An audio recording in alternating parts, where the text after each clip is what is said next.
Noah Lyles. Now, Lyles is the American sprinter who won gold in a very close 100-meter dash. He later won bronze in a 200-meter dash, an event where he was favored. However, it was revealed that Lyles ran the event with COVID after testing positive a few days earlier. Now Lyles is no stranger to controversy, just in case y'all didn't know. You may recall he made headlines last year for calling out the NBA for using the term world champion for teams that win the finals. Here's what he had to say back then. You know, the thing that hurts me the most is that I have to watch the NBA finals and they have world champion on their head. World champion of what? The United States? Don't get me wrong. I love the U.S. at times. But that ain't the world. That is not the world. We are the world. We have almost every country out here fighting, thriving, putting on their flag to show that they are represented. There ain't no flags in the NBA. I'm sorry, but I've been seeing this, and I remember it. I remember when, he dropped this and Lyles came out with this statement, and then I heard the room in there laughing, and I'm thinking like, okay, so that's a joke to y'all too. That's weird, because we seem to have a couple players best from their country actually in the WNBA. Usually the best player in their country, they find their way to the NBA for the most part. To some degree. Luka, Jokic, you know what I'm saying? Antetokounmpo. We got plenty of players. So, I'm not understanding where this came from. And then we went out there and we won gold and threw it in your face. Are we the world champs now? And then the partying situation with you, that's a whole different topic. How are you going to say you have COVID, bro? And then you want to go out there and you over there geeked up in the club. So you made an excuse and then you out partying. Come on, bro. We're not going for that. No. For USA Basketball, they shared this tweet after beating France for the gold medal on Saturday. Quote, "Are we the world champions now?" End quote. It's all in fun. It's no big deal. And I'm not going to make this out to be a big deal. But when you talk as much smack as Noah Lyles does, we don't want to hear about COVID. At all. I know his team's making a big deal about it. I mean, he won bronze in the 200-meter. All right? He withdrew from the 4x100-meter relays because he was sick. Certainly nobody is questioning the legitimacy of his illness or anything like that. I certainly don't mean to imply that. And Noah Lyles is somebody to be celebrated. But so is Team USA. Why would you throw shade on that? Do you have any idea how many international players bless the NBA? Jokic is a 3-time league MVP. Where's he from? Luka Doncic is a superstar in this league. Where's he from? Manu Ginobili for years starred in San Antonio. Where's he from? Joel Embiid is from Cameroon.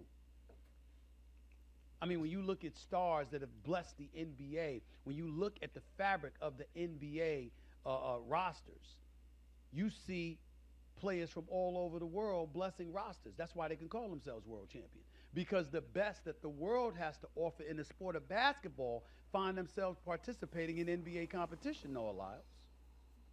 That's why.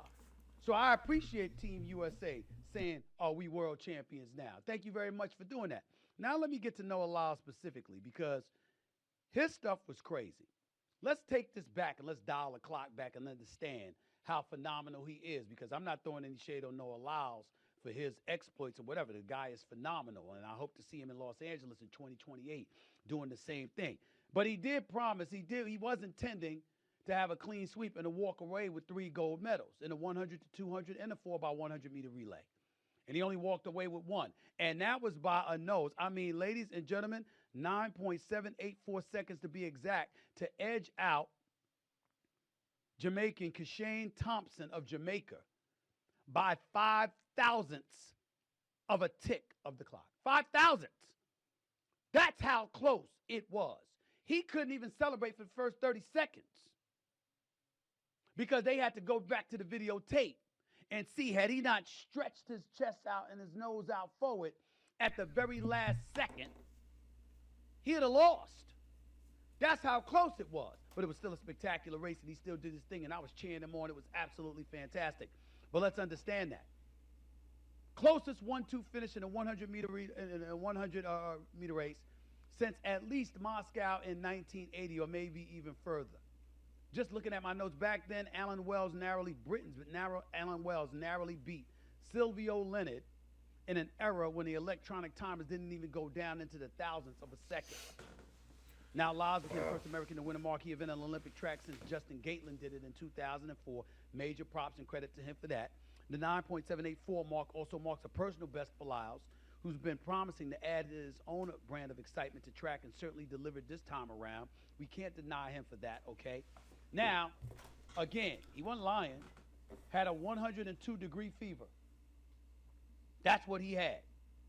And he still got a bronze medal in a 200-meter relay, a 200-meter race. We got to give credit where credit is due. He was in no condition to participate in a 4x100-meter race. We get that. And so this is what it is. And you just look at it. Botswana's Letziel Tobogo and American teammate Kenneth Bednarik both edged him out. That's how he ended up with bronze. Want to give props where props is due to Noah Lyles. One of the best in the world, no doubt. Represented us admirably so, deserves all of his props. And by the way, he wasn't the only one. At least 40 athletes, according to reports, including Team USA sprinter Noah Lyles, of course, tested positive for COVID-19 and other respiratory diseases at the 2024 Paris Olympics. So we get what... I had to stop it right there. I did not know that. Over 40 athletes tested positive for COVID. I didn't know that. But I do want to point something out as well. Noah Lyles, you just won.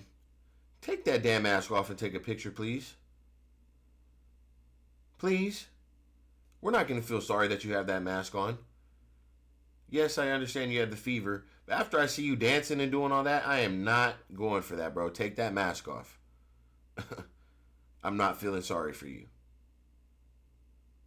Now, like Stephen A. said, don't disregard what the guy's done for the country. Tremendous accomplishments. You know, shout out to Noah. But it's what you said before and the way you joked about it and laughed about it. It's kind of like, oh, okay. And then the fact, you know, on your entrance to the track and you're jumping around and you're making this huge entrance. I've seen you do it before. I've seen you do it in the pre's before the Olympics. And it's just like, it's not showboating, but it's like, all right, you're doing this whole big, and then you lost. I'm just not going for that, bro. What he was going through. And he did it and major props to him. Having said all of that, Just not. what you talking shit about USA basketball for to begin with? Why are you doing that?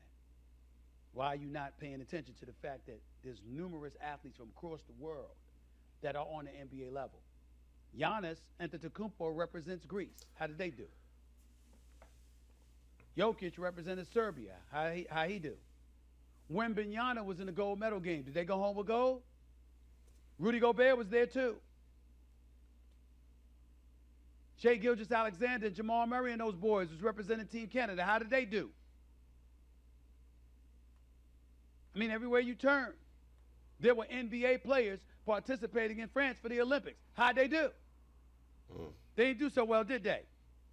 So I'm just saying, let's pay attention to it and give respect where respect is due. And by the way, I said Justin Gatlin. It's Justin Gatlin. My bad. You guys got to understand something. We're going to stop it there. Team USA went out, handled business. I know they didn't blow teams out. The game is evolving. I think there should have been some other things, some other rotations and stuff like that. I'm not saying anything about Jason Tatum, but I think we should have let some players get loose. I think it was a three-monster. They got the job done. It was a well-rounded game, well-rounded team. But I just think they tried to make a statement, and they definitely did not want to lose. And if they would have lost, bro, we wouldn't have heard the end of it from Noah. But like I said, this is all about Noah. talking shit about Team USA. For what? What did they do to you? That's the thing. If they said something to you, they didn't. You came out of nowhere and stated that. We don't feel bad for you. Take that mask off, bro. Look, besides that, man, that's all I got for today's show. Stephen A. Smith, I appreciate you. I appreciate everybody for tapping in. I'll get some more content out. I know I missed yesterday. Had a lot going on. I'm sorry about that. But hey, let's get straight to it, man. I appreciate you guys. Catch you on the next one. See you, Ceokana. We're out.